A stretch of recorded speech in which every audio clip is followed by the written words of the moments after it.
तुमचा प्रसाद लाधला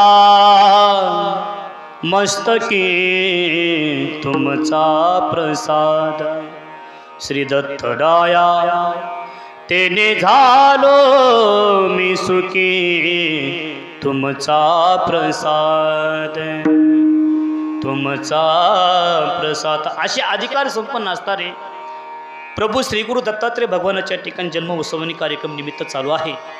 म्हणून आजच्या सेवेकरता जो अभंग जगद्गुरु तुकोबराचा घेतलेला आहे, आजच्या अभंगामध्ये जगद्गुरु तुकोबर आहे, या अभंगामध्ये धन्य जीवन कुणाचं आहे याचं प्रतिपादन करतायत। विठाल विठाल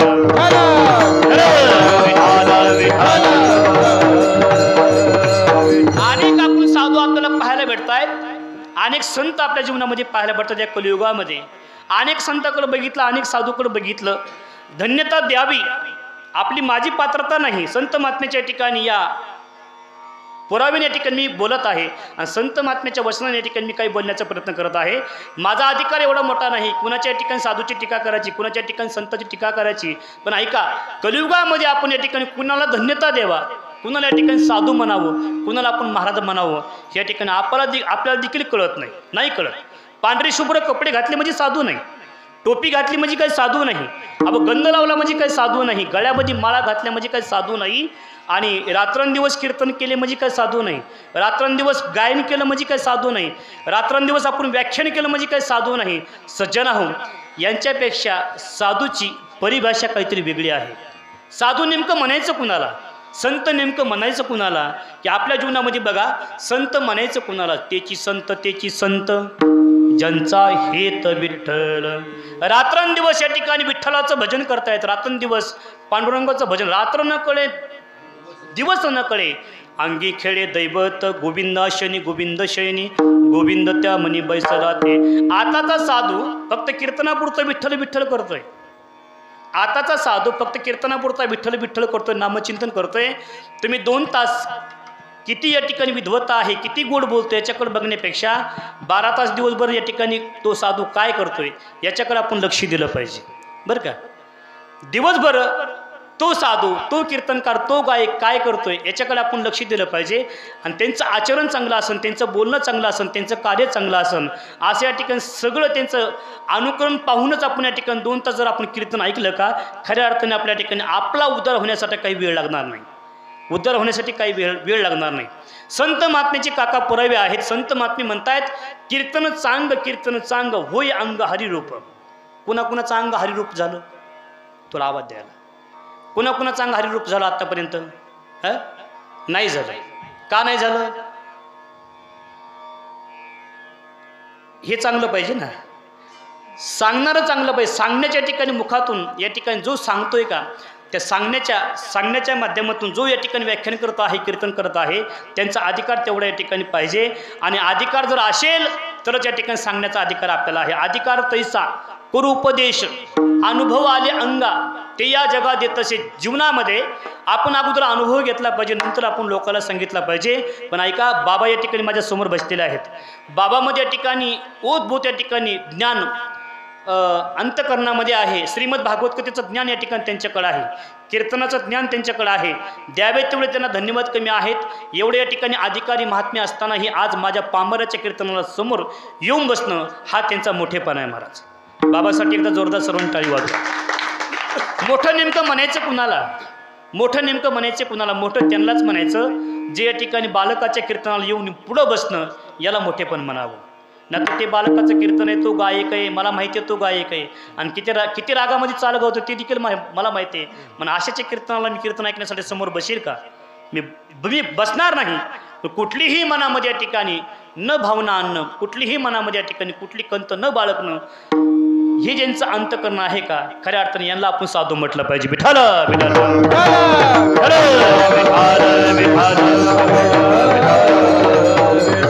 माझा प्रश्न असा होता, माझ्या या ठिकाणी अभंगामध्ये चिंतन असं होतं की अनेक या ठिकाणी आपण महाराष्ट्रामध्ये आपण साधू लोक बघतो, महाराज लोक बघतो, आपण त्यांच्याकडे बघितल्याच्या नंतर भगवे कपडे असतात, पांढरे शुभ्र कपडे असतात, फेटा असतो, गंध असतो लावलेला, पण आपण त्यांना साधू म्हणू शकत नाही। का म्हणू शकत नाहीत?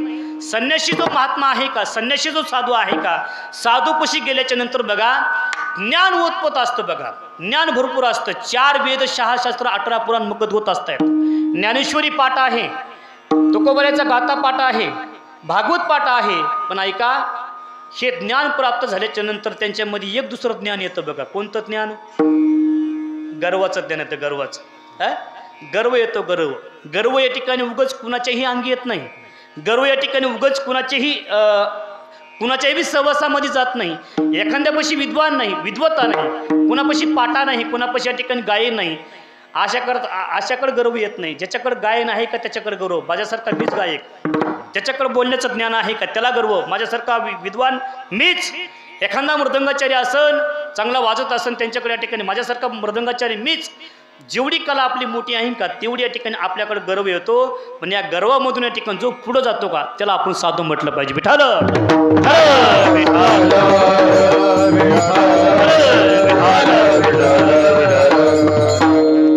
साधूकडे गेल्याच्या नंतर बघा गर्व कोणता आहे, कोणता गर्व? एखादा शिष्य गेला तर शिष्याला आपलंसं करायचं नाही, जवळ करायचं नाही. कारण का?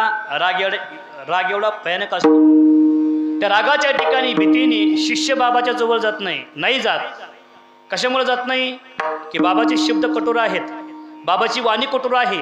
आणि वाणी या शब्दातून, या वाणीतून एखादा शब्द जर मला लागला आणि या वाणीतून या ठिकाणी बाबाच्या वाणीतून मला जर शाप बसला का, तर मी बाबासोबत या ठिकाणी जाऊ शकत नाही जाऊ शकत. आजोबी आमच्या शास्त्री बाबाकडे कोणी जात नाही, बाबाला माहिती नाही जात. भरपूर या ठिकाणी ज्ञान आहे, भरपूर विद्वत्ता आहे, सर्व काही भरपूर आहे. त्यांनी या ठिकाणी बघा वनात जाऊन साधना त्यांनी केली. वनामध्ये जाऊन नाशिक त्र्यंबकेश्वरला जाऊन त्यांनी साधना केली. पण ऐका, भरपूर ज्ञान आहे. पण एखादा शब्द त्यांनी टाकला का, लाकूड मोडल्यावर त्यांचा शब्द आहे. एखादा शब्द टाकला का एखादा राग येईल. पण एखादा राग आला का रागामध्ये काहीतरी या ठिकाणी हित असतं, त्या बोलण्यामध्ये काहीतरी येत असतं. साधूच्या बोलण्यामध्ये हित आहे. सहज बोलणे, हित उपदेश, सहज जरी बोलले का त्या बोलण्यामध्ये हित असतं. मग सज्जना हो, साधूकडं गेल्याच्या नंतर आपल्याला त्यांच्याकडं राग आपल्याला पाहायला भेटतो, त्यांच्याकडं क्रोध आपल्याला पाहायला भेटतो. पण तुकोबराय म्हणतायत आपण यांना धन्यता आपण द्यायला नाही पाहिजे. बरं का? धन्यता तुकोबराय त्यांना देत आहेत का? नाही देत. ज्यांच्या अंगी क्रोध आहे, ज्यांच्या अंगी अभिमान आहे, ज्यांच्या अंगी गर्व आहे का, अशा साधूला धन्यता तुकोबारे देतात. मग देतात कुणाला? दया क्षमा जाते अंगी, दया क्षमा जाते दया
धन्यता कुणाला द्यायची? ज्याच्या अंतःकरणामध्ये दया, क्षमा, शांती आहे, ज्याच्या अंतःकरणामध्ये ओतप्रोत दया आहे का, दयावंत जो आहे का.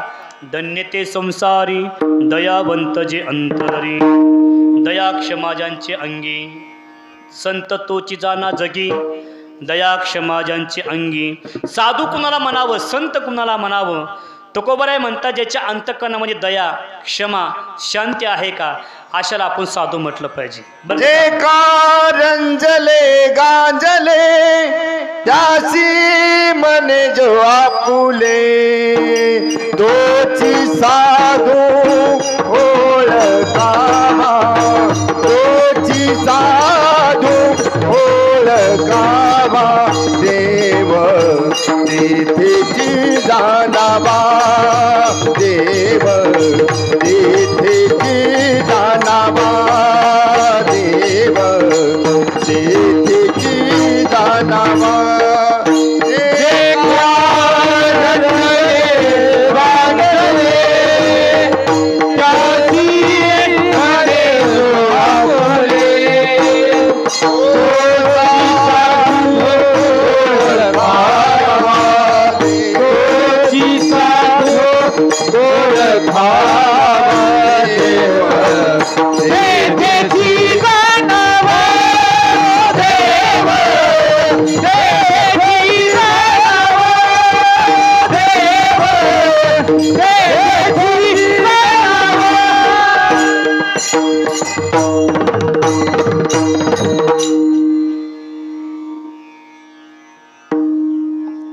सुंदर महाराजांनी प्रमाण दिलं बरं का. दत्त महाराजांनी जर चाल दुसरी लावली असती का, ह्याच्यापेक्षा गोड वाटलं असतं. तर सगळ्यांच्या बघा, सगळ्यांचे चेहरे खुलले. नामांकित गायक होऊन गेले बघा, नामांकित गायक पंडित भीमसेन जोशी. त्यांच्या मुखारबिंदातून अतिशय गोड चाल आहे बघा, गोड चाल. आणि त्या चालीतून जर आपण साधूचं वंदन केलं का, शब्दाचं वंदन केलं बघा, जसे शब्द असेल का तशी जर आपण चाल लावली, राग जर गायला का, त्याच्यामध्ये आजूक वजन पडतं बरं का दत्ता बाबा, आजूक वजन पडतं. एखादा विराचा प्रसंग आहे काका, जर आपण शिवरजन रागात जर चाल गायली का, अगदी डोळ्यामध्ये पाणी येतं महाराज. ह्याचे काही कीर्तनाची काही नियमावली आहे. जर दत्त जयंतीनिमित्त जर कीर्तन असन, दत्ताच्या जन्माच्या निमित्ताने एक दिवस जर कीर्तन असन, दत्ताचाच अभंग आपण घेतला पाहिजे. पहिलं मेरूच्या शिखरी असा अभंग घेतला पाहिजे. किंवा या ठिकाणी दत्ताचा कुठलाही अभंग या ठिकाणी घेतला तर त्या निमित्ताने आपण कीर्तन झालं असं या ठिकाणी आपण गृहीत ठरतो. पण आमच्यासारखे कीर्तनकाराचं असं उलट होतं बघा, उलट. जर वाढदिवस असन, तुटला आयुष्याचा दोरा, येर वावुगा पसारा, रात्रंदिवस रडती कामक्रोध माया, रडती रात्रंदिवस. पण बघा, वाढदिवसाचा कार्यक्रम असला तर आपण म्हणतो तुटला आयुष्याचा दोरा, त्याचा वाढदिवस आहे, आनंदाचा दिवस आहे. तसा आजही माझा वाढदिवस आहे बरं का. आमच्या काकांनी साजरा केला घरी त्यांच्या. वाढदिवसाच्या निमित्ताने आपण कुठला अभंग घेतला पाहिजे? उजळलेले भाग्य आता आपण या ठिकाणी अकल्प आयुष्य व्हावे तया कुळा, माझी या सकळा हरीच्या दसा, असे आपण अभंग घेतले पाहिजे. पण बघा, त्या निमित्ताने आपण जर ते अभंग घेतले तर यथासंग आपण त्या निमित्ताने कार्यक्रम झाला असं या ठिकाणी आपण गृहीत धरतो. पण जर आपण एखाद्याचं वर्षश्राद्ध आहे, तिथं जर आपण जर अभंग असा घेतला तर उजळलेलं भाग्य आता जमेल का? नाही जमणार. ऐका, विषय माझा या ठिकाणी लांब जाईल, विषय या ठिकाणी अभंगाच्या बाजूला जाईल. पण सज्जन आहोत, साधू नेमकं म्हणायचं कुणाला, संत नेमकं म्हणायचं कुणाला? ज्यांच्या अंतःकरणामध्ये दया आणि क्षमा शांती आहे का, अशाला आपण साधू म्हटलं पाहिजे. जे का रंजले गांजले त्याशी म्हणे तो आपुले, जे का रंजले गांजले त्याशी म्हणे जो आपुले. थाप द्या महाराज. तोची साधू ओळखावा, देव तेथेची जाणावा, तोची साधू ओळखावा, देव तेथेची जाणावा. दया करणे जे पुत्रासी, तेची दासानी दासी. जे करंजले गांजले त्याशी म्हणे जो आपुले. जेवढा माझा आवाज गोड आहे का बरं का आप्पा, जेवढा माझा आवाज गोड का तेवढा ह्या बसलेल्या लोकांचा आवाज गोड आहे, श्रोत्यांचा आवाज गोड आहे. तुम्हाला ऐकायचं आहे का? तुम्हाला वाटतं का तुमचातला आवाज गोड आहे? बघा किती गोड गातात त्या माझ्या पाठी, मग किती गोड गातात, किती आवाज गोड आहे. मोपळी काढा जरा साईडला खाली का मोपळी बरं का सरपंच. जे कारंजले गांजले त्याशी म्हणे जो आपुले. वा वा.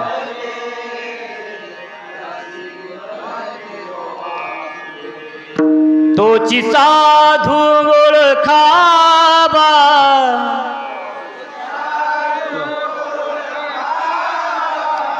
देव तेथेची जाणावा.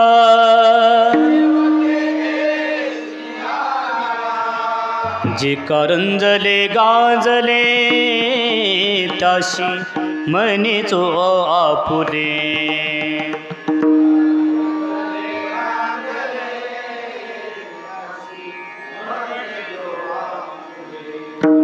किती गोड आवाज आहे त्यांचा. तर टाळी वाजवा यांच्याकरता टाळी. किती गोड आवाज. हे जर तिथं आले का तिथं आपल्याला ऊस तोडायला जावं लागेल, इतका गोड आवाज आहे त्यांचा.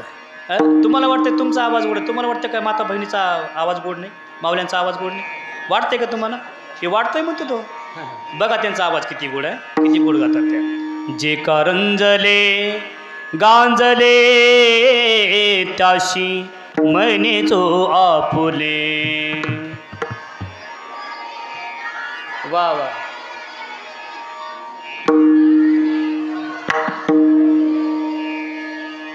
एकाच गावातल्यात ना? नाही मागं मोरी व्हायला म्हणून म्हणतोय मी. वस्तीवरच्या नाहीत ना बाहेरच्या. कुणी मागं म्हणतोय कुणी पुढं म्हणते. जरा एका जीवानी एका जीवानी. तुमच्या जर नळावर भांडणं लागले का तुमचा आवाज असा निघत नाही, नाही निघत. हे तुला तुला तुला असं म्हणजे ते येतं बरं का. पण इतका आवाज आपला येतो म्हणजे नळावरचं भांडण आपण जर ऐकलं का तर आपल्याला कानं दाबायला होतात कानं. पण बघा आवाज तुमचा गोड आहे, थोडा आवाज पाहिजे मला थोडा बरं का. जे कारंजले गांजले त्याशी म्हणे जो आपुले.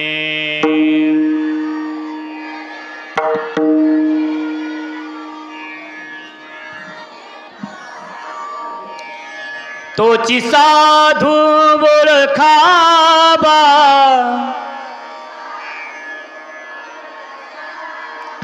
देव तेथेची जाणावा. जे कारंजले गांजले त्याची म्हणे जो आपुले. जे कारंजले गांजले त्याची म्हणे जो आपुले. जगद्गुरु तुकोबाराय अशा साधूला धन्यता देत आहेत बघा, ज्याच्या अंतकरणामध्ये तो रंजलेल्या गांजलेल्यावर या ठिकाणी सतत प्रेम करतो. कोण श्रीमंत आहे, कोण गरीब आहे, कोण दीन आहे, कोण दुबळा आहे, कोण या ठिकाणी कुठल्या जातीचा आहे, कुठल्या जाती भीतीचा या ठिकाणी भेद न पाहता, कुठली जात न पाहता तो या ठिकाणी माझा शिष्य आहे, माझा या ठिकाणी जवळचा व्यक्ती आहे अशी भावना धरून या ठिकाणी जगद्गुरु तुकोबाराय ज्यांच्यावर नितांत प्रेम करतायत का अशा साधूला धन्यता या ठिकाणी प्रतिपादन करतायत. विठाला विठाला.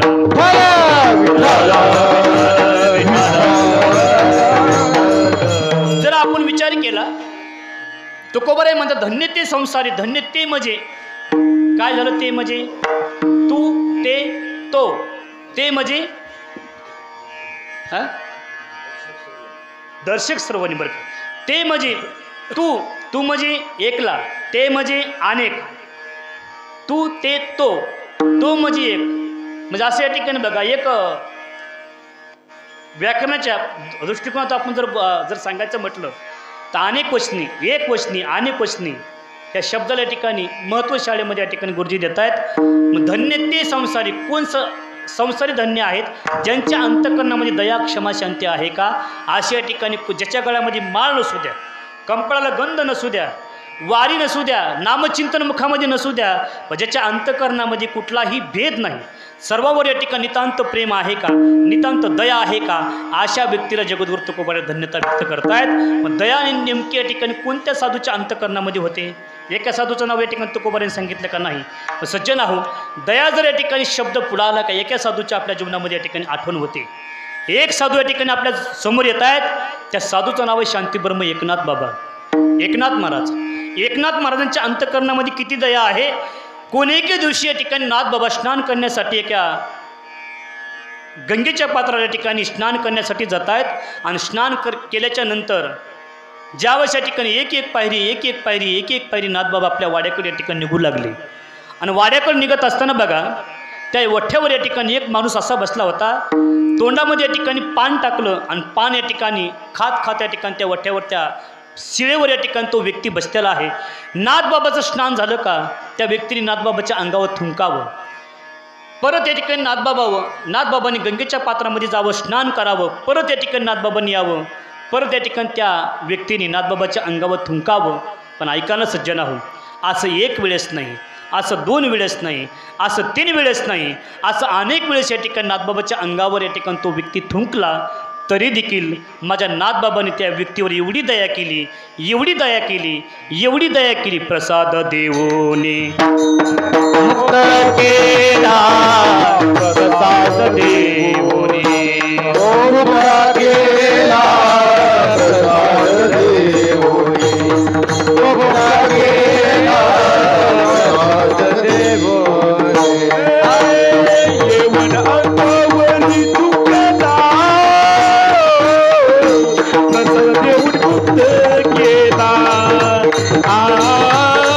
प्रसाद देऊन मुक्त केला. प्रसाद देऊन मुक्त केला, प्रसाद देऊन मुक्त केला. येवन अंगावरी तुकला, प्रसाद देवोने मुक्त केला, प्रसाद देवोने मुक्त केला,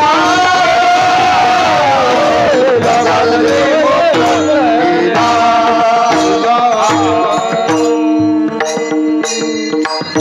येवन अंगावरी थुंकला, प्रसाद देवने मुक्त केला. मुस्लिम समाजामध्ये या ठिकाणी तो येवन नाथबाबाच्या अंगावर या ठिकाणी 108 वेळेस थुंकला. आणि 108 वेळेस थुंकूनही नाथबाबांनी त्या येवनाला या ठिकाणी प्रसाद दिला, प्रसाद.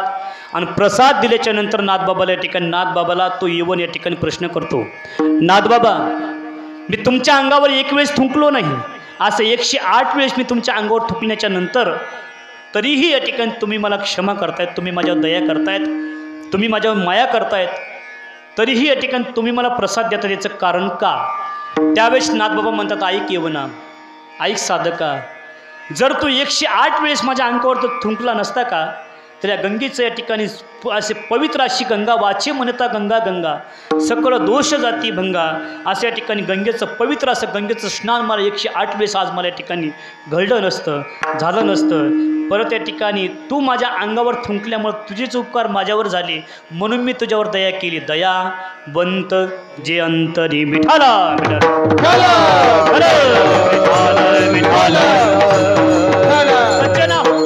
आताच्या या ठिकाणी जर आताच्या काळामध्ये ही जर गोष्टी घडल्या जिजा बरं का, आताच्या काळामध्ये ह्या गोष्टी जर घडल्या का, ते थुंकणं सोडून द्या, थुंकणं. एखादा शब्द जरी परत जर बोलला का एखाद्याला तर आम्हाला सहन होत नाही, नाही सहन होत. पांढरे शुभ्र कपडे आमच्या अंगावर असतात, धोतर आम्ही घातलेला असतो, टोपी असते आमच्या डोक्यावर, तरी या ठिकाणी आमच्या कपाळावर आड्यागोड्या पडत आहेत. तुमचा विषय सोडून द्या, माझ्यासोबत एखादा कीर्तनकार आला का माझ्या कंपळ आड्यागोड्या पडतात. गायकासमोर गायक आला का त्याच्या आड्यागोड्या लगेच कंपळावर पडत आहेत. म्हणजे बघा, 2 बुवाचं जमत नाही, 2 बुवाचं जमत नाही, 2 जावाचं जमत नाही, 2 आवाचं जमत नाही बरं का. इंगळे महाराज सांगायचे, वैकुंठवासी इंगळे महाराज, 2 आवा, 2 जावा आणि 2 बुवा कधीच एका जागेवर येऊ नये, नाही यायला पाहिजे. जर आले का ते भांडण लागल्याशिवाय राहणार नाही. जुन्या काळामध्ये जिजा एवढं प्रेम होतं, एवढं प्रेम होतं. आमच्या या ठिकाणी बघा जवळ असणारी इटची बेडूकवाडीचे नागोराव अण्णा जाधव, किती प्रेम होतं मला त्यांच्या अंतःकरणामध्ये. आमचे इटचे बाबासाहेब पाटील भोसले, श्रीराम महाराज डोईफुडे, स्वामीजीचा आस्थागत या ठिकाणी जिवंत आहेत, आजोकही या ठिकाणी गायन करतायत. आजही या ठिकाणी त्यांचा मित्र जर भेटला का अगदी या ठिकाणी डोळ्यातून पाणी येतं आणि अगदी या ठिकाणी आलिंगन देतं, एकमेकाला देतात आलिंगन. आता आलिंग तर लांबच झालं, आलिंग तर कोणी देऊ शकत नाही. एखादा महाराज जर समोर दिसला का आड्यागोड्या पडतात, शिव इथं कसा आला असेल, तुला करायचंय काय, तुझा तो कार्यक्रम करून निघून जा. पण ह्याला दयावंत आपल्याला म्हणता येईल का, नाही म्हणता येणार. दया या ठिकाणी बघा, कुठलाही अपराध नसतानाही अशाही व्यक्तीवर पहिले या ठिकाणी साधू महात्मे जगद्गुरु तुकोबाराय, ज्ञानोबाराय, अधिकार संपन्न असताना सावता बाबा आदिक या ठिकाणी संत महात्मे या ठिकाणी एकामेकावर दया करायचे. खऱ्या अर्थाने जगद्गुरु तुकोबार या ठिकाणी त्यांना म्हणतात धन्य ते संसारी दयावंत जे अंतरी. तुकोबार या ठिकाणी दुसऱ्या साधूचं या ठिकाणी सांगतायत, दुसऱ्या साधूविषयी बोलतायत, दुसऱ्या संताविषयी बोलतायत. आणि आपण जर असं चिंतन जर मांडलं, आपण जर विषय जर असा केला, तर आपण जगद्गुरु तुकोबाराचं चरित्र जर आपण पाहिलं कधी जा, जगद्गुरु तुकोबाराच्या जीवनामध्ये या ठिकाणी असे असंख्य आघात आले, जीवनामध्ये संकट आली.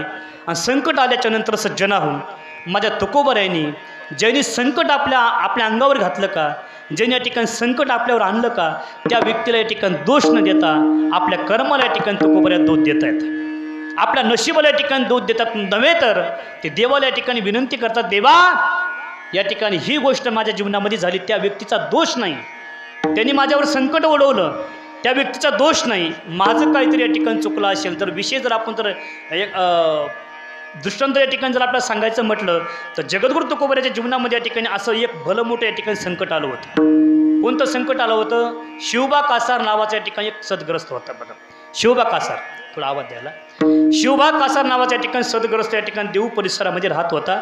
आणि राहत असताना कधी तुकोबाराची कीर्तन ऐकण्यासाठी जात नव्हता जात. बघा, तुकोबाराचे कीर्तन देहू गावामध्ये या ठिकाणी जर असन किंवा परिसरामध्ये असन का, सगळे या ठिकाणी लोक तुकोबाराचे कीर्तन ऐकण्यासाठी यायचे. पण शिवबा कासार या ठिकाणी तो कधीच कीर्तन ऐकण्यासाठी येत नव्हता येत. पण सज्जना या ठिकाणी एक पुणेके दिवशी एका भक्ताला सांगितलं, तो शिवबा कासार या ठिकाणी माझ्या कीर्तनामध्ये आले पाहिजे, माझ्या कीर्तनामध्ये येऊन बसले पाहिजे आणि त्यांनी माझं कीर्तन ऐकलं पाहिजे. सज्जनावर नाही ऐकलं, त्यांना लावलं, ओ कासार, ओ शिवबा महाराज, चला तुकोबाराचं कीर्तन ऐकण्यासाठी चला, तुकोबाराचं कीर्तन ऐकण्यासाठी चला. नाही आला. मग सज्जना हो, माझ्या तुकोबारायांनी अशी एक युक्ती या ठिकाणी निर्माण केली. बघा, युक्ती सांगितली त्या भक्ताला, ऐक. त्या शिवबा कासारला असं सांगायचं, कारण की शिवबा कासार लोभी होता, संसारामध्ये लोभी होता. लोभी असा होता, संसार कधी सोडत नव्हता. आणि एवढा चिंगूस कुणाला या ठिकाणी रुपयाचं पण दान करत नव्हता. कुठला सप्ताह असन, सप्त्यामध्ये पट्टी नाही, पंगत नाही, कुणाला या ठिकाणी रुपया खर्च, आंधळ्या पांगळ्या रुपया नाही, कुणाला या ठिकाणी कवडी देखील खर्च करत नव्हता. असा चिंगूस सावकार. चिंगूस कुणाला म्हणायचं? जो कधीच पैसे खर्चत नाही त्याला आपण चिंगूस म्हणायचं. पंढरपूरला जायचं 2000 रुपये खिशामध्ये टाकून आणि कोऱ्याला कोरे 2000 रुपये घरी घेऊन यायचं. वारीला जाऊन बी 1 रुपयाही खर्चायचा नाही, याला चिंगूस म्हणायचं. ह्याला चिंगूसला 2-3 नाव आहेत. चिकट, चिंगूस, अजूक, हलकट. आणि त्याच्यानंतर एक शब्द बघा, मक्कीचूस. मक्कीचूस कुणाला म्हणायचं काका? मक्कीचूस कुणाला म्हणायचं? तुपामध्ये जर माशी पडली, बरं का काकाने तूप खाऊ घातले आज. तुपामध्ये जर माशी पडली तर माशी अशी उठलायची. बघा, अशी माझ्याकडे बघा, अशी उठलायची, ती चोकायची आणि टाकून द्यायची. तिला म्हणायचं मक्कीचूस. म्हणजे एवढा चिंगूस, एवढा चिकट. ते कवा पंगत घालणारे सप्त्यामध्ये नाही घालू शकत. अशा या ठिकाणी बघा, एवढा चिंगूस असणारा आणि एवढ्या ठिकाणी स्वार्थी असणारा या ठिकाणी तो शिवबा कासार कधी कीर्तनामध्ये येत नव्हता. आणि भक्ताला सांगितलं, जा, माझी आज्ञा आहे. आणि अशी आज्ञा आहे की जे कीर्तन ऐकायला येतील का, त्यांना 1 मोहरा मी देईल. तुकोबारायांनी असं सांगितलं की मी जेवढे माझे कीर्तन ऐकण्यासाठी येतील का, भक्तिमती माता असू द्या, भक्तिमती पुरुष असू द्या, सगळ्याला या ठिकाणी 1 मोहरा मी देईल. मोहरा म्हणजे ते नाणे एवढ्या ठिकाणी गोल सोन्याचं मोहरा असतात, बरं का. ती काय मी पाहिलं नाही, पण ऐकतोय, वाचनामध्ये या ठिकाणी येतात. हर एक जणाला, महिला मंडळ असतील, पुरुष मंडळ असतील, मृदंगाचार्य असतील, गायनाचार्य असतील, विनेकरी असतील, सगळ्याला या ठिकाणी 1 मोहरा देईल. जेवढे माझ्या कीर्तन ऐकण्याला येतील त्यांना. हे जगद्गुरु तुकोबाराचं सांगतोय बरं का, हे माझं नाही सांगत. मी द्यायला नाही, मी न्यायला आलोय. तुकोबाराचं सांगतो मी. ते तुकोबारा या ठिकाणी सांगितलं, तुम्ही जा आणि शिवबा कासारला म्हणा, मी 1 मोहरा तुकोबारा या ठिकाणी देणार आहेत. अशा या ठिकाणी बघा वार्ता, अशा या ठिकाणी प्रश्न घेऊन तो साधक शिवबा कासाराकडे गेला. आणि गेल्याच्या नंतर बघा, एवढा लोभी या ठिकाणी तो कासारा होता, एवढा लोभी. आणि त्या लोभाच्या अनुषंगाने या ठिकाणी तो कीर्तनाला आला. आल्याच्या नंतर बघा 2 तास कीर्तन ऐकलं. 2 तास कीर्तन ऐकल्याच्या नंतर आता का तुकोबाराकडे मोहरा होते का? कीर्तनाला आणलेला मोहरा होते का? नव्हत्या महाराज, मोहरा नव्हत्या. तुकोबाराच्या कीर्तनामध्ये ती काय खिशामध्ये घालून काय मोहरा आले नव्हते. तुकोबाराच्या शर्टाला खिसा पण नव्हता. साधू कुणाला म्हणायचं? ज्याच्या शर्टला खिसा नाही का त्याला साधू म्हणायचं. आता आमचे खिसे बघा दोन्हीकडून 2 आहेत. इथे एक आहे, वरून एक पॉकेट आहे. मग 4-5 खिसे आमच्या शर्टला, मग आम्हाला साधू म्हणता येईल का? आम्हाला संत म्हणता नाही. मला संत साधू आमच्यापासून काहीतरी वेगळे आहेत. आम्ही महाराज होऊ शकतो, आम्ही पोपटासारखं बोलू शकतो, पोपटासारखं आम्ही गायन करू शकतो, पण संताची परिभाषा, साधूची परिभाषा काहीतरी वेगळी आहे. मग तुकोबाऱ्याचे कीर्तन 2 तास झालं. 2 तास झाल्याच्या नंतर बघा शिवबा कासार तुकोबाऱ्याकडे आला. तुकोबाऱ्याचं दर्शन घेतलं आणि दर्शन घेतल्याच्या नंतर तुकोबाऱ्याला म्हणतो, महाराज द्या मोहरा, द्या मोहरा. मोहरा म्हटल्याच्या नंतर तुकोबाऱ्याला वाटलं ह्यांना करंट लागला. त्या साधकाला सांगितलं होतं की माझ्या कीर्तनाकरता या, मी तुम्हाला मोहरा देतो. आणि आता या ठिकाणी आता कीर्तन ऐकलंय, कीर्तन ऐकल्याच्या नंतर मोहरा मला देवाच लागणार आहेत, कारण की मी त्यांना सांगितलंय की तुम्हाला कीर्तनामध्ये मोहरा भेटतील, तुम्ही कीर्तन ऐकण्याकरता या. सज्जन आहो. तुकोबाराय म्हटले, हो अरे मोहराच काय, किती मोहरा पाहिजे तुला, किती मोहरा पाहिजे तुला, मी मोहरा देतो. सज्जन आहो. तुकोबारायने नारदाची गादी सोडली, थोडे अंतरावर गेले आणि अंतरावर गेल्याच्या नंतर बघा एक खडा उचलला, खडा एवढा दगड उचलला आणि दगड उचलला हातामध्ये घेतला आणि त्याच्या हातामध्ये दिला. बरं का, त्याच्या हातामध्ये दिलं आणि त्याला म्हणलं मूठ मार. ही मूठ मार, जशी मूठ मारली का तशी घरी जाऊ सर सोडू नको, सोडू नको. त्याने त्या शिवबा कासांनी हातामध्ये खडा घेतला आणि खडा घेतल्याच्या नंतर अशी मूठ मारली आणि मूठ मारल्याच्या नंतर बघा तुकोबाऱ्यावर विश्वास ठेवून, बरं का, विश्वास ठेवून घरी जाऊ तर ती मूठ त्याने उघडली नाही उघडली त्याने मूठ. मनामध्ये असं वाटतंय की तुकोबाऱ्याने माझ्या हातामध्ये दगड ठेवलाय, तुकोबाऱ्याने माझ्या हातामध्ये गोटा ठेवलाय, दगड ठेवलाय, ही काय मोहरा होऊ शकत नाही, ही काय सोनं होऊ शकत नाही. मला त्या साधकाने मला फसवलं, तुकोबाऱ्याच्या भक्तांनी मला फसवलं आणि फसवून या ठिकाणी कीर्तन ऐकण्यासाठी मला घेऊन गेला. 2 तास माझे फुकट गेले. कोण म्हणतंय? शिवबा कासार. असे बरेच शिवबा कासार आहेत बरं का. 2 तास माझे फुकट गेले. पण ऐकाना सज्जना हो, तो घरी गेला आणि घरी गेल्याच्या नंतर बघा दारातून या ठिकाणी घरामध्ये जातो आणि घरामध्ये गेल्याबरोबर आपली जी मूठ आहे का ती मूठ या ठिकाणी उघडतो. जशी उघडली का जेवढ्या ठिकाणी दगड होता का सगळं काही दगड तो सोन्याचा झाला, सोन्याचा. ही तुकोबाऱ्याची ताकद होती महाराज, तुकोबाऱ्याचा अधिकार होता. तुकोबाऱ्याच्या ठिकाणी एवढी या ठिकाणी जीवनामध्ये भजनाची ताकद होती. दगड हातामध्ये दिला, दगडाच्या ठिकाणी ते सोनं झालं. तेव्हापासून सज्जना होतो शिवबा कासार रोजची रोज कीर्तन येऊ लागला.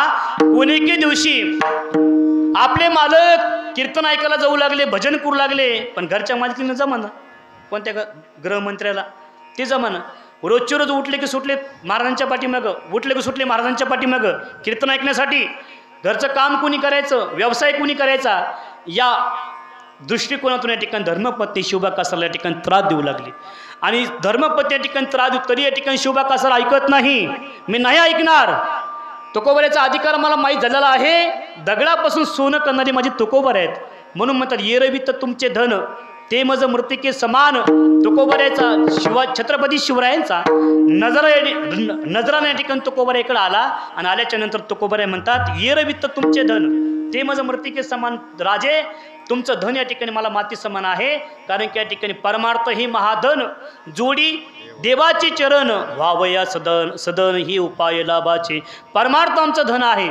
सज्जन आहोत, ज्या दगडाला ज्या मातीला हात लावल्याच्या नंतर त्याचं सोनं होत होतं, एवढा अधिकार या ठिकाणी तुकोबाऱ्याचा त्या शिवबा कासारने या ठिकाणी अनुभवला आणि अनुभवल्यापासून या ठिकाणी रोजची रोज कीर्तन ऐकण्यासाठी जायचे. बघा जात असताना आता आपले मालक थांबत नाहीत, आपले मालक या ठिकाणी घरी थांबणार नाहीत, व्यवसाय करणार नाहीत, काम करणार नाहीत. मग बघा धर्मपत्नीने या ठिकाणी एक मनामध्ये एक विचार आला. काय विचार आला?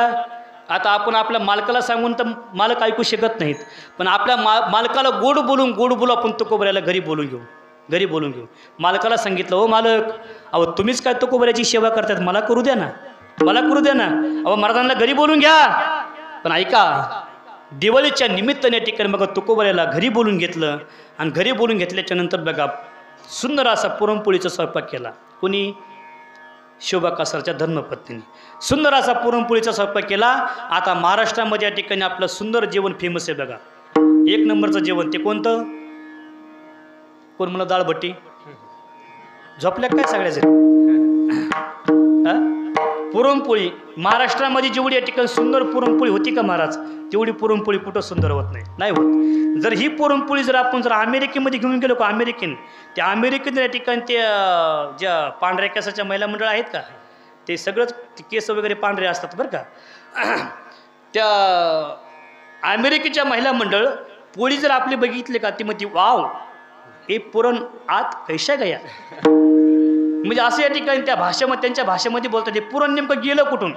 वरून पापड आहे, खालून पापड आहे, कुठलं साण नाही, एवढं मोठं पुरण गेलं कुठून. बघा आमच्याकडे पुरणपोळी अशी करतात. या बापू विठाल विठाल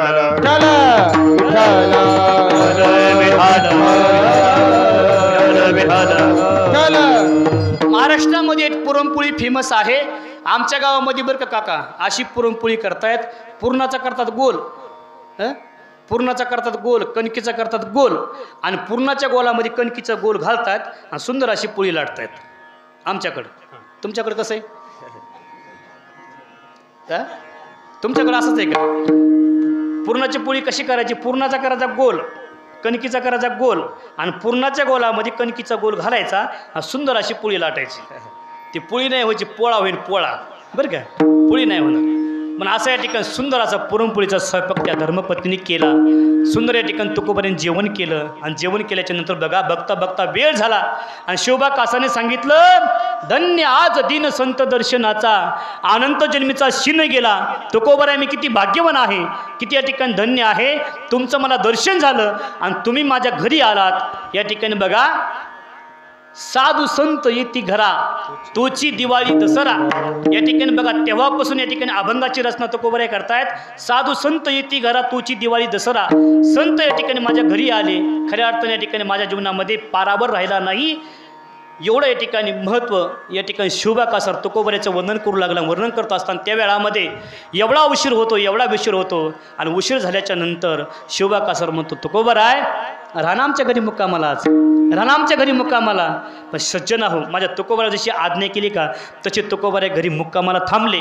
रात्रभर या ठिकाणी गप्पा गोष्टी केल्या आणि 12-1 वाजता गप्पा गोष्टी केल्या, आणि तेवढ्या वेळामध्ये बघा 2 तास फक्त तुकोबाराला झोप होती. 12-1च्या पुढे या ठिकाणी बघा तुकोबाराय झोपले, आणि झोपल्याच्या नंतर 3:30-4 वाजता माझ्या तुकोबाराला जाग आली बरं का काका. तुकोबाराला जाग आली, आणि खरा साधू असतो का त्याला 3:45ला जाग येतेच बरं का. कांता महाराज जो खरा साधू आहे का, खरा वारकरी का, त्याला 3:45 वाजता 4 वाजता जाग येते. कारण का त्याची वेळ कोणती होती? काकड्याची. उठा जागे भारी आता स्मरण करा पंढरीनाथा, बाबे चरणी ठेवा माता, चुकवी बेता जन्माचा, धनदारा पुत्र जन, धनदारा पुत्र जन. 3:45 वाजता जगद्गुरु तुकोबाराय उठले आणि शिवबा कासारला सांगितलं ओ शिवबा कासार आता मला सशे स्नान करायचे, आंघोळ करायची. तेवढ्या मनामध्ये बघा धर्मपत्नीने पाणी या ठिकाणी खळखळ असं उखळतं पाणी होतं, आणि उखळतं पाणी बघा आंघोळीसाठी तुकोबाराय टाकलं, आणि टाकल्याच्या नंतर बघा श्री विठ्ठल जय विठ्ठल, श्री विठ्ठल जय विठ्ठल असं नामचिंतन करून तुकोबाराय आंघोळ करतायत. आणि आंघोळ करत असताना बघा त्या शिवबा कासारच्या धर्मपत्नीने खऱ्या अर्थाने चांगल्या भावनेने बोलवलं होतं का वाईट भावनेने बोलवलं होतं? वाईट भावनेतून बोलवलं होतं, कारण की तुकोबारायचा छळ करायचा होता, तुकोबारायच्या ठिकाणी त्रास द्यायचा होता. म्हणून शिवबा कासारच्या ठिकाणी धर्मपत्नीने आपल्या मालकाला सांगून घरी बोलून घेतलं, आणि तेवढ्या वेळामध्ये बघ पाणी टाकल्याच्या नंतर जय कृष्ण श्रीकृष्ण जय कृष्ण श्रीकृष्ण असं या ठिकाणी भजन करत तुकोबाराय आंघोळ करू लागले. आणि आंघोळ करत असताना शिवबा कासाराची धर्मपत्नी म्हणते ओ तुकोबाराय, ओ महाराज तुम्हाला पाणी टाकू का, गरम पाणी टाकू का पाणी, असं म्हटल्याच्या नंतर बघा उखळतं पाणी त्या माता माऊली. तुकोबाराय म्हणले हो ना टाका ना. तुकोबाराय म्हटलं माझ्या बकेटामध्ये पाणी टाकणार आहेत, ईशान ज्याला म्हणतायत का गार आणि गरम हे समान करून माझ्या बकेटीमध्ये पाणी टाकणार आहेत. तुकोबाराय म्हणतात हो माऊली टाका ना पाणी, टाका ना पाणी. शिवबा कासाराच्या धर्मपत्नीने उखळतं पाणी माझ्या जगद्गुरु तुकोबारायच्या अंगावर या ठिकाणी टाकलं. जसं अंगावर या ठिकाणी उखळतं पाणी टाकलं का तसं या ठिकाणी तळ हाता एवढे फोड तुकोबारायच्या पाठीवर या ठिकाणी आले, सर्व अंगावर या ठिकाणी फोड आले. तरी देखील माझ्या तुकोबारायने त्या माऊलीला या ठिकाणी दोष दिला नाही दिला. अंतकरण या ठिकाणी गहीवर होऊ लागलं, कंठ सद्गती झाला, तळमळ अवस्था झाली, पाठीवर फोड आले, हातावर फोड आले, उखळतं पाणी अंगावर टाकल्याच्या नंतर सज्जना हो, माझ्या तुकोबऱ्याच्या या ठिकाणी अंगाचे लाही लाही होऊ लागली, अंगावरच्या ठिकाणी कातड या ठिकाणी गळू लागलं.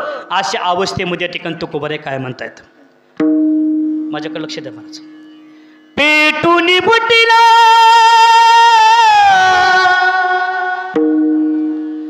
वाणी बसारा,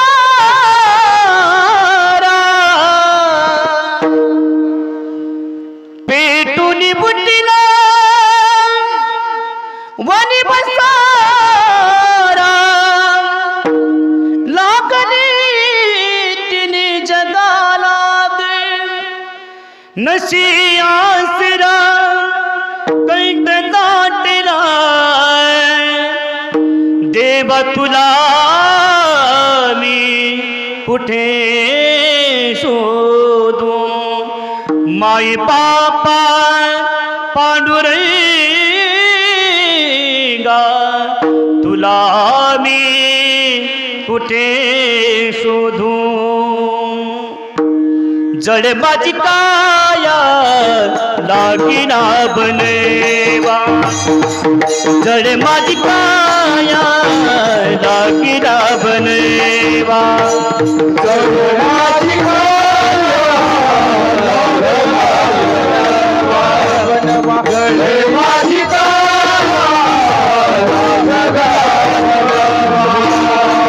म्हणतात देवा, अरे सांग ना कोणत्या जन्मीचं वाईट कर्म केलं, कोणतं मी पाप केलं होतं, अशी आघात तू माझ्या अंगावर आणतो, असे आघात माझ्या नशिबी तू आणतो, काय चुकलं होतं माझं. शिवबा कासाराच्या ठिकाणी मी घरी आलो आणि घरी आल्याच्या नंतर दोन गोष्टी गप्पा केल्या, भोजन केलं आणि सकाळी तुझं काकडा करण्यासाठी मी उठलो. मला आंघोळ करण्याच्या निमित्ताने, मी स्नान करण्याच्या निमित्ताने त्या माऊलीला म्हटलं माझ्या अंगावर पाणी टाका, पाणी टाका. असं बोलल्याच्या नंतर त्या माऊलीने माझ्या अंगावर उखळतं पाणी टाकावं. सांगण्यात देवा काय माझा अपराध झाला, काय माझं चुकलं. त्या माऊलीला न दूध देता माझे तुकोबर आहे, देवाकडे या ठिकाणी विनंती करतात, देवाच्या ठिकाणी धावा करतायत. दाबरे विठ्ठला पांडुरंगा, हे देवा या संकटातून निवारण करण्यासाठी आता तूच जाऊन ये. कृष्ण माझी माता, कृष्ण माझा पिता, बहीण बंधू चुलता कृष्ण माझा, सर्व नात्याने ठिकाणी नटलेला तू आहेस रे देवा. ये ना माझ्या संकटातून धावून, या संकटातून या ठिकाणी माझं निवारण कर. अरे बघ माझ्या शरीराला कर, माझ्या शरीराच्या ठिकाणी नाही नाही होऊ लागली, अंगावरच्या ठिकाणी कातड शिल्लक राहिलं नाही, एवढं माझं अंग या ठिकाणी देवा भाजलेलं आहे. सांग ना देवा, सांग ना देवा. दाबरे केशवा पांडुरंगा, दाबरे केशवा पांडुरंगा, जळे माझी काया लागेना बनेवा, जळे माझी काया लागेना बनेवा, आज माझी काया लागला बनवा, जड माझी काया लागला बनवा,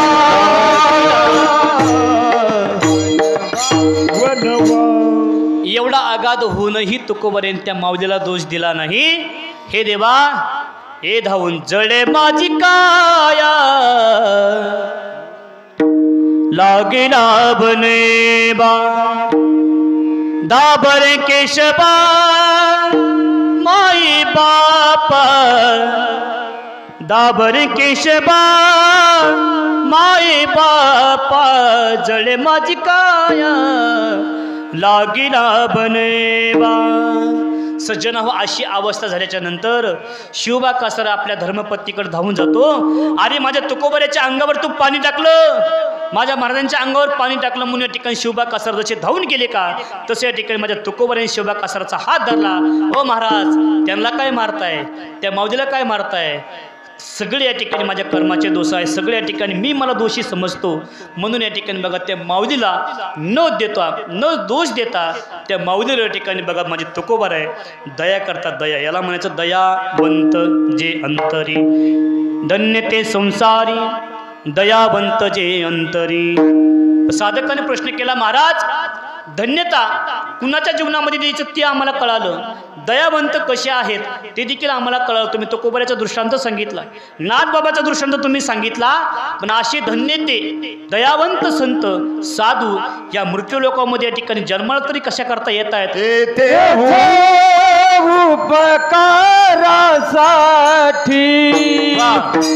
येथे उपकारासाठी, येथे उपकारासाठी, येथे उपकारासाठी,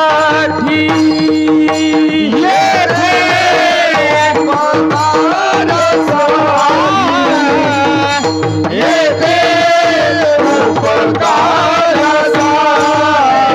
उपकारासाठी, येथे उपकारासाठी,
येथे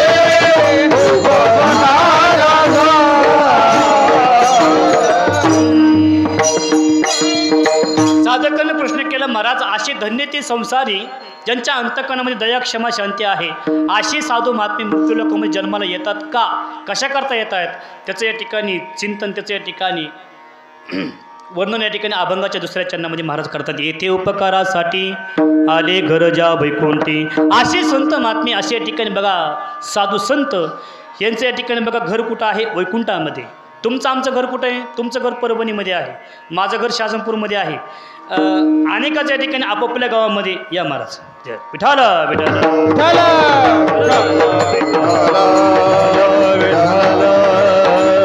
अनेकांचं घर या ठिकाणी आपापल्या गावामध्ये, कुणी कुणाचं बीडला असन, कुणाच्या गावामध्ये असन, पण आपले घर या ठिकाणी मृत्यू लोकांमध्ये आहेत. संत महात्म्याचं घर कुठं असतं, आम्ही वैकुंठवासी आलो याची कारणाशी, बोलिले जे ऋषी.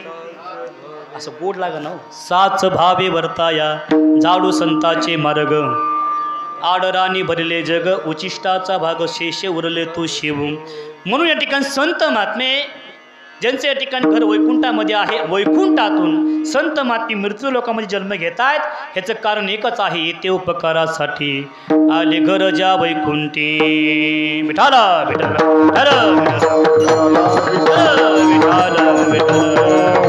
संत महात्मे मृत्यू लोकांमध्ये तुमच्या आमच्यावर उपकार करण्यासाठी येत आहेत. आता उपकार हा शब्द या ठिकाणी लोपच चाललेला आहे बघा. उपकार कोणावर करणं, कुणावर या ठिकाणी उपकार करणं हा शब्द फक्त आपला ऐकण्यापुरतं राहिला आहे. कुणी कुणावर उपकार करू शकत नाही करू शकत महाराज. लहान बालक आहे, लहान बालक या ठिकाणी आपण जर एखाद्या बालकाला जर काम सांगितलं का, ए बाळा जा दुकानीवर नारळ घेऊन ये, असं म्हटल्याच्या नंतर बघा ते बाळू आपल्या आजोबाला म्हणतं, आजोबा मी जातो दुकानीवर जातो, पण तुम्ही 10 रुपयाचं किंवा 20 रुपयाचं नारळ आहे, 20 रुपयाचं नारळ तुम्ही आणण्यासाठी मला लावतायत, पण मला तुम्हाला 5 रुपये द्यावं लागतील बरं का. पहिले रुपया मागायचे, 8 आणे मागायचे, 4 आणे मागायचे, पण आता डायरेक्ट 5 रुपये मागते पोरगं. आता बघा काही दिवसांनी 50ची नोट आणि 100ची नोट मुलांना चिल्लर वाटणार आहे. ते अशी फेकून देणार आहे, फेकून, ए पप्पा मला 100ची नको आहे, मला 200ची पाहिजे. कारण की बघा जसं जसं प्रगती होऊ लागली का तशी तशी पैशाची किंमत या ठिकाणी कमी होऊ लागली. म्हणजे पैशाची किंमत आपल्याला वाटत नाही. 5-5, 10-10 हजार रुपये आपण दिवसामध्ये खर्च होतो. पण ऐका, माझ्यासमोर या ठिकाणी ज्येष्ठ काही फेटेवाले बाबा, काही या ठिकाणी अधिकार संपन्न असताना तुम्ही बसलेला आहात. चांगल्या चांगल्याचे कीर्तन तुम्ही ऐकलेले आहेत. पण बघा तुमच्या काळामध्ये खायला भेटत होतं, खायला त्या वेळेमध्ये या ठिकाणी दिवसभर कष्ट, महिना बेना तुम्ही या ठिकाणी वर्ष एखाद्या पाटलाच्या घरी साल धरायचं. कशामुळे साल धरायचं? आपल्या लेकरा बाळाची भूक भागावी, आपली भूक भागावी, खाण्यासाठी या ठिकाणी बघा साल धरायचं. पण आता किती मोठी पंगत घाला, किती मोठी पंगत घाला, चला जेवायला, चला जेवायला. कुणी जेवायला येत नाही. स्वयंपाक करणं सोपं झालंय. कुठे गेले आचार्य? इथं बसलेले. हा, स्वयंपाक करणं सोपं झालंय. चांगले चांगले आपण पाची पकवून आपण जेवण्याकरता करतो बरं का. पण जेवण्यासाठी कुणी येत नाही, नाही येत कोणी. या ठिकाणी बोलत जेवण्याकरता आपल्याला बोलावं लागतं. पण या ठिकाणी काळ बदलत चालला, काळ बदलत चालला. दिवसा ढवळ्या या महाराष्ट्रामध्ये खुनं होऊ लागले, खुनं. हे प्रकरण तुम्ही पाहताय, तुम्ही ऐकत आहे. एवढी दया या ठिकाणी आपल्या अंतकरणामध्ये राहिली नाही, माणुसकी राहिली नाही. बघा पैशाने या ठिकाणी माणसं मोठे झाले, पण माणुसकीने या ठिकाणी माणसं दरिद्री झाली, दरिद्री. माणुसकी अंतकरणामध्ये राहिली नाही, दया राहिली नाही, कुणावर उपकार करावं असं या ठिकाणी आपली भावना राहिली नाही. पण ऐका, अधिकार संपन्न असणारे संत महात्मे ते वैकुंठातून या मृत्यूलोकामध्ये एकाच कारणासाठी येतात, येथे उपकारासाठी आले गरजा वैकुंठी. बघा नाथबाबाचा दृष्टांत या ठिकाणी बघा, तुम्हाला 2 मिनिटांमध्ये सांगतो. नाथबाबा या ठिकाणी ज्यावेळेस नाथबाबांनी स्नान केलं आणि स्नान केल्याच्या नंतर बघा स्नान करून आपल्या घरी निघाले घरी निघत असताना बघा एक प्राणी त्या पाण्यामध्ये पडला होता. अतिशय गोड दृष्टांत आहे बरं का. उपकार करणे कशाला म्हणायचं, उपकाराची परिभाषा, उपकार नेमकं करणे कशाला म्हणायचं हे दृष्टांत तुम्हाला ऐकलं तुम्हाला कळेल. ज्यावेळेस नाथबाबांनी त्या पाण्यातला प्राणी बघितला का, तर प्राणी नाथबाबांनी तळ हातावर उचलून घेतला. बघा त्या प्राण्याचं नाव तुम्हाला पुढं सांगतो. तळ हातावर प्राणी उचलून घेतला. नाथबाबाला वाटलं हा प्राणी पाण्यात बुडेल, डुबक्या मारू लागला. तो पाण्यामध्ये या ठिकाणी बुडू लागला आणि डुबक्या मारत असताना नाथबाबाला दया आली. तो प्राणी आहे, दया करण्याची पुत्राशी तिची दासा आणि द्याशी. या ठिकाणी कुठला प्राणी असो, मनुष्य असो, कुठला या ठिकाणी व्यक्तीवर नितांत प्रेम करणं संत महात्मे आहे. त्यांच्या अंतकरणामध्ये ओतपोत दया आहे. दया या ठिकाणी होते म्हणून नाथबाबांनी खालून आता असा हात घातला. तो प्राणी हातावर घेतला आणि हातावर घेतल्याच्या नंतर या ठिकाणी त्या हातातलं पाणी खाली पडू लागलं. एक साधक या ठिकाणी बघत होता, नाथबाबा तुम्ही काय करताय? तो प्राणी या ठिकाणी तुम्ही तळ हातावर घेतलेला आहे, तुम्हाला माहिती का तो प्राणी कोणता आहे? हो मला माहिती आहे तो प्राणी कोणता आहे. सज्जना हो, प्राणी दुसरा तिसरा कोणता नसून तो प्राणी होता विंचू. ऐका बरं, तो प्राणी विंचू होता. आता विंचेचा स्वभाव असा आहे, एकदा बोट विंचेच्या नांगी लागलं का तो विंचू रामकृष्ण हरी घातल्याशिवाय राहत नाही घात. तुम्हाला कुणाची भेट झाली विंचेची, कुणाची झाली का कुणाची भेट? जर कुणाची झाली नसेल तर मला अशी वाटते होऊ नये बरं का, होऊ नये. विंचू एखाद्या नास्तिक माणसाची भेट व्हावा, पण विंचावाची कधीच भेट होऊ नये, कधीच भेट. एकदा विंचू जर चावला का बरं का बापू, विंचाच्या नांगीची आणि बोटाची भेट झाली तर मग तो नमस्कार दिल्याशिवाय राहत नाही बरं का. ते आशीर्वादच देणार, आपल्याला आशीर्वाद देणार. नाथबाबांनी या ठिकाणी असं बघू लागले. नाथबाबा म्हणले मला माहिती तो विंचू आहे. पाणी तळ हातातलं संपलं आणि विंचू या ठिकाणी बघा दंश करू लागला. नाथबाबाच्या हातामध्ये दंश करू लागला. दंश केल्याच्या नंतर बघा विंचू चावतोय. नाथबाबा तरी त्याला खाली टाकत नाही. तो साधक म्हणतो बाबा, अहो नाथबाबा खाली टाका, तुमचा हात लाल बुंद झालेला आहे, रक्त या ठिकाणी तुमच्या तळ हातातून येऊ लागलं, एवढा तुम्हाला विंचू चावतोय. तरी देखील नाथबाबांनी तो विंचू या ठिकाणी खाली टाकला नाही. याचं कारण असं आहे, नाथबाबा म्हणतायत दंश मारणं त्याचं काम आहे, दंश मारणं त्याचं काम आहे आणि त्याच्यावर उपकार करणं हे माझं काम आहे. म्हणून या ठिकाणी तो विंचू मी खाली सोडला नाही. यांना म्हणायचं येथे उपकारासाठी आले गरजा वैकुंठी. विठाला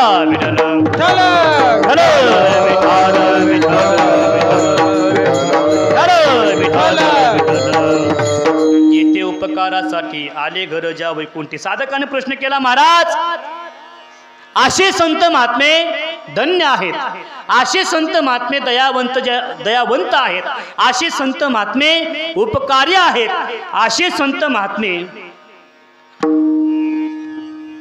उपकार करतायत, अपकारावर देखील उपकार करतायत, पण अशी संत महात्मे कधी लटक बोलतात का हो? लटके वचन, लटके वचन, लटके वचन, लटके वचन, लटके वचन, लटके वचन, लटके वचन,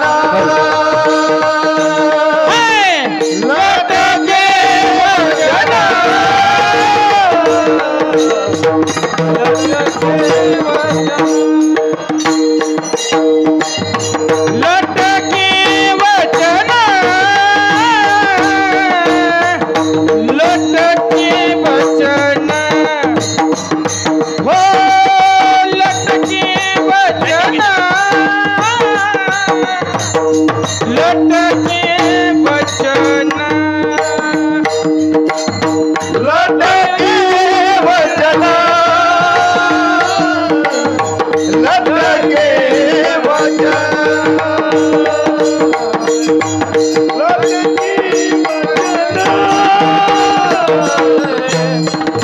लटके वचन, नाही देही उदासीना, नाही देही उदासीना, नाही देही उदासीना, नाही देही उदासीना, येथे उपकारासाठी, येथे उपकारासाठी, येथे उपकारासाठी, येथे उपकारासाठी, उपकारासाठी. इस्लामबाई त्यांच्या आवाजात थोडा विको द्यायचा बरं का, थोडं कोरडं पडेल वाटतं, विको द्यायचं तर गात असताना. लटके वचन नाही देही उदासीन. महाराज तुमचे साधू लटकं बोलतात का, खोटं बोलतात का? त्यावेळेस या ठिकाणी तुकोबराय म्हणतायत, जो साधू दयावंत आहे का, जो साधू या ठिकाणी धन्य आहे का, जो साधू उपकारी आहे का, असा साधू कधीच लटकं बोलू शकत नाही, कधी खोटं बोलू शकत नाही. लटिके वचन नाही, इथं थांबायचं बरं का. लटिके वचन नाही, मग देही उदासीन. आमचे साधू संत लटकं बोलणार नाहीत, आमचं साधू संत खोटं बोलू शकत नाहीत. अभंगाच्या तिसऱ्या चरणामध्ये महाराज म्हणतात, लटिके वचन नाही देही उदासीन. लटकं या ठिकाणी संत महात्मे कधी बोलू शकत नाहीत, कधी बोलणार नाहीत. जे बोलले ते या ठिकाणी सत्यच बोलणार. सत्यतू सत्यतू विठ्ठला कागा दावेला जगता काळे. सत्य या ठिकाणी जगद्गुरु तुकोबाराय असतील, संत महात्मे असतील, कधीही आपल्या जीवनामध्ये या ठिकाणी सत्य बोलतायत. लटकं या ठिकाणी, लटकं किंवा खोटं या ठिकाणी संत महात्मे कधी बोलत नाहीत बघा, नाहीत बोलत. ज्ञानोबराचा सुंदर असा दृष्टांत आहे.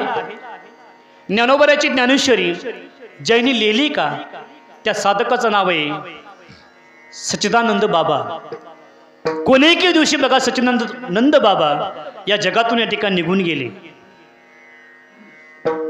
आपला शेवटचा श्वास सोडा या ठिकाणी जगातून निघून गेले. त्यावेळेस ती धर्मपत्नी या ठिकाणी आपल्या मालकाच्या विरामध्ये या ठिकाणी रडू लागली. माझे मालक माझ्या जीवनातून निघून गेले, माझे पती माझ्या जीवनातून निघून गेले. पण ऐका ना, जी सुवासिनी या ठिकाणी इथं महिला मंडळ आहेत का, माता माऊली आहेत का, तुमच्या जीवनामध्ये किती संकट येऊ द्या, किती संकट येऊ द्या, परंतु या ठिकाणी जोपर्यंत तुमचा मालक, तुमच्या या ठिकाणी पती जिवंत आहेत का, तोपर्यंत या ठिकाणी कुठल्याही संकटाला ती माता माऊली या ठिकाणी सामोरं जाते बघा, जाते. कुठलंही संकट येऊ द्या, कुठलंही संकट येऊ द्या, सगळ्या संकटामध्ये ती माता माऊली सामोरं जाते. परंतु त्या ठिकाणी ती माता माऊली कुठल्याही संकटाला घाबरत नाही. कारण का, माझा मालक या ठिकाणी पाठीमागे उभा आहे. माझ्या मालकाचा वरद हस्त या ठिकाणी माझ्यासाठी आहे, नव्हे तर माझ्या ठिकाणी कुंकू बळकट आहे. म्हणून या ठिकाणी कुणाला मला भेरीची गरज नाही, कुणाला घाबरायची गरज नाही, कुठल्याही संकटाला या ठिकाणी मला घाबरायची गरज नाही. अशी या ठिकाणी ती माता माऊली बघा आपल्या मनामध्ये विचार करते. सच्चिदानंद बाबा या ठिकाणी निघून गेले, पण ती माता माऊली या ठिकाणी आक्रोश करू लागली. देवा सांगणं माझं काय चुकलं होतं.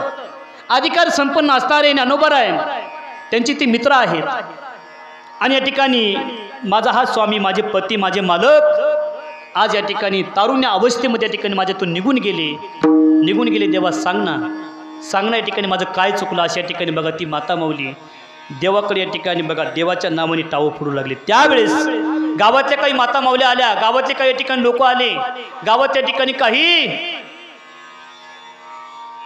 संत या ठिकाणी जमतात. त्यावेळेस या ठिकाणी त्या माता माऊलीची अवस्था बघितल्याच्या नंतर ती माता माऊली या ठिकाणी आपल्या दोन्ही हाताने या ठिकाणी आपलं तोंड आपल्या या ठिकाणी बडूबडू घेऊ लागले आणि मनामध्ये असे या ठिकाणी दुःख करू लागले, माझे मालक निघून गेले. महान पतिव्रता या ठिकाणी माऊली असन का त्या माऊलीच्या जीवनातून कधी मालक या ठिकाणी जाता कामा नाही. जीवनामध्ये बघा शिवसीनबाई आहे, एखाद्या या ठिकाणी आयोग महिला मंडळ जर आपल्या गावातून निघून गेली का, भरल्या कुंकावन जर निघून गेली का, बघा सगळ्या गावातल्या महिला मंडळ एका जागेवर येतात आणि बघा कुंकाचं बोट तिच्या कंपाळाला लावत आहेत, तेच बोट आपल्या कंपाळाला लावतात. बघा त्या पंचपाळामध्ये पुन्हा बुडवत नाहीत बुडत. बोट कुंकू घ्यायचं बोटावर त्या माता माऊलीच्या कंपाळाला लावायचं, तेच बोट आपल्या कंपाळाला लावायचं. कशामुळे लावायचं? जसं त्या माऊलीला मरण आले का तसं मलाही मरण आलं पाहिजे. जसं या ठिकाणी पती जिवंत असताना ती माऊली निघून गेली का तसं मलाही मरण आलं पाहिजे. असं या ठिकाणी महान अशी पतिव्रता देवाला या ठिकाणी मागणं मागते. म्हणून ऐका ना सज्जना हो, अशी या ठिकाणी अशी महान पतिव्रता जर आपले मालक जर जीवनामधून निघून गेले का तर जीवनामध्ये या ठिकाणी टावं फोडते. माझा कुंकबाचा धनी मला गेला या सोडून, एकाएकी आली हवा आज बिजला मायेचा दिवा, आज बिजला मायेचा दिवा. ती माता माऊली या ठिकाणी देवाच्या नावाने टाव पडते. सच्चिदानंद बाबा निघून गेले आणि तेवढ्या वेळामध्ये बघा माझ्या ज्ञानोबराची दिंडी ज्ञानोबा तुकाराम भजन करत साधू संत ठिकाणी भजन करतायत, ज्ञानोबा भजन करतायत. ज्ञानोबा आहे, मुक्ताई, निवृत्ती दादा, सोपान काका अशा ठिकाणी चौघे भावंड त्याच गावातून जाऊ लागले. बघा ते प्रेत उचललं चौघांनी प्रेत उचललं, खांद्यावर घेतलं, राम भोलो बाई राम भोलो, राम भोलो बाई राम भोलो अशा ठिकाणी बोलता त्या चौकामध्ये या ठिकाणी बघा सच्चिदानंद बाबाचं प्रेत गेलं आणि विसाव्याच्या ठिकाणी ते प्रेत टेकलं. बरं का जिजा, विसाव्याच्या ठिकाणी प्रेत टेकलं. 10 मिनिटांमध्ये कीर्तन सेवा मी सोडून देतो, कोणी टेन्शन घेऊ नका बरं का. थोडं फक्त एवढा दृष्टांत सांगितलं, कीर्तन सेवा मी समाप्त करतो. विठालं विसाव्याच्या ठिकाणी सच्चिदानंद बाबाच्या ठिकाणी प्रेत ठेवल्याच्या नंतर बघा त्या मातामध्ये असं वाटलं आपण ज्ञानोबराचं दर्शन घ्यावं. बघा अशा संकटामध्ये एवढी भावना, एवढी दया, एवढी या ठिकाणी क्षमा, एवढी या ठिकाणी अंतःकरण पवित्र त्या माता माऊलीचं होतं. आक्रोश करत ज्ञानोबा राय माऊली करत या ठिकाणी ज्ञानोबा राय कर. जशी ती माता माऊली गेली का मला फक्त तुम्हाला लटिके वचन हे शब्द तुम्हाला सांगण्यासाठी हे दृष्ट तुम्हाला मला सांगायचं आहे. ती माऊली जशी गेली का ज्ञानोबराच्या या ठिकाणी चरणावर साष्टांग प्रणिपात केला, आपलं मस्तक या ठिकाणी ज्ञानोबराच्या चरणावर जसं टेकलं का तसं या ठिकाणी बघा ज्ञानोबराच्या मुखातून शब्द निघाला, अखंड सौभाग्यवती भव. कोण म्हटलं? ज्ञानोबा आहे, माऊली महावैष्णव. अखंड सौभाग्यवती भव. जसं मस्तक या ठिकाणी ज्ञानोबराच्या मस्त पायाला चरणाला लागलं असे शब्द या ठिकाणी त्या माता माऊलीने ऐकले आणि माता माऊली शब्द ऐकल्याच्या नंतर माता माऊलीवरी ज्ञानोबारेकडे बघते. एकदा ज्ञानोबारेकडे बघते, एकला आपल्या मालकाच्या प्रेताकडे बघते, ज्ञानोबाराच्या चेहऱ्याकडे बघते, मालकाच्या प्रेताकडे बघते, ज्ञानोबाराच्या चेहऱ्याकडे बघते, मालकाच्या प्रेताकडे बघते. असं या ठिकाणी बघा या अवस्थेमध्ये ती माता माऊली म्हणजे ज्ञानोबा राय तुम्ही मला आशीर्वाद काय दिलाय? अखंड सौभाग्यवती भव. तुम्ही साधू आहात, तुम्ही महात्म्य आहात, तुम्ही ज्ञानाचे सागर आहात. मग तुमचा आशीर्वाद खरा का ते माझ्या पतीचं प्रेत चाललंय ते खरं? तेच तुम्ही सांगा ज्ञानोबा राय, तेच तुम्ही सांगा ना. ज्ञानोबा राय म्हटले जरी तुझ्या पतीचं प्रेत असेल पण माझा शब्द खोटा होणार नाही, माझा शब्द खोटा होणार नाही. एकदा माझ्या मुखातून शब्द निघला का तुका म्हणे शेष शिवीन आवडी वचन न मोडी बोलिले ते. जे मी या ठिकाणी बोललो का ते माझं वचन मोडणार नाही. वा लटिके आम्ही लटिके वचन न बोलो खोटे. संत महात्मे या ठिकाणी म्हणतात आम्ही लटकं बोलणार नाही, आम्ही खोटं बोलणार नाही. ज्या तुम्ही तुला अखंड सौभाग्यवती भव असा आशीर्वाद दिला का हाच माझा आशीर्वाद या ठिकाणी खरा करून मी दाखवेल. सज्जना हो, ती माता माऊली ज्ञानोबा या ठिकाणी सच्चिदानंद बाबाच्या ठिकाणी प्रेताजवळ आले आणि आल्याच्या नंतर विचारलं काय नाव आहे त्याचं, काय नाव तुझ्या मालकाचं? त्या माता माऊलींनी सांगितलं माझ्या मालकाचं नाव आहे सच्चिदानंद. हे शब्द या ठिकाणी माझ्या ज्ञानोबारायांनी ऐकले. तर ऐकल्याच्या नंतर ज्ञानोबाराय म्हणतात सच्चित आनंद, सच्चित आनंद. या जो सच्चितानंद आहे का त्याला मरणच नाही, तो अमर आहे. तो कसा मरू शकेल? जसं या ठिकाणी झोपीतलं बाळ या ठिकाणी आईने उठावं का, तसं माझ्या ज्ञानोबारायांनी ते या ठिकाणी गेलेले मरण पावलेले सच्चिदानंद बाबा अलगद या ठिकाणी त्या बाळासारखे बाळ जसं झोपीतून उठावं का तसं या ठिकाणी सच्चिदानंद बाबा या ठिकाणी उठून बसवले. याला म्हणायचं लटिके वचन नाही देही उदासीन, येथे उपकारासाठी आले घर जा वैकुंठी. सर्वांनी एकदम मोठे प्रेमाने हात